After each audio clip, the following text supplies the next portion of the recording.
एक अशी असा की ती कदंब निवासिनी म्हणून.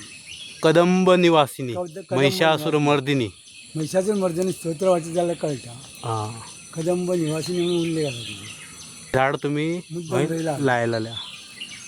हे कसले? बाळ बाळ म्हणजे लांब फुला फुलतात. हा, गजांत लक्ष्मीचे हे हे झाड. झाड गजलक्ष्मी. बाळो बाळो या झाडाचे नाव. ह्याका न्हू धुपाचे झाड. हा, याचो दिक काढून धूप जाता. धूप जातात दिकाचं. ते आम्ही मुद्दाम हवन करताना याचे बडये घालतात. याचे नाव अर्जुन.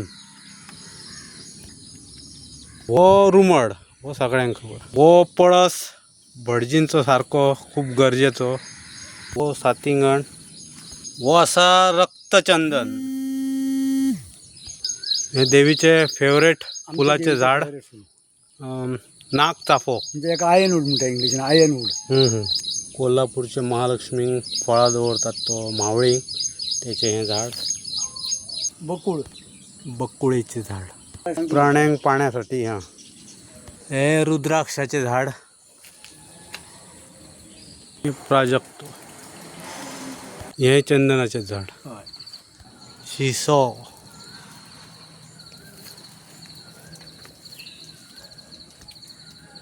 आणि ह्या सगळ्यांना औषधी झाड नोणी लागलेली आज फळा देखा. वोटा म्हणून. कोकणी ओटा म्हणटा, मराठीन ओटा म्हणटा. ओटा आणि सोला करतात ते. सोला करता यायची. सर्फगंध. दिष्ट काढपाचे. आपली इंग्लिश शमिक झाड.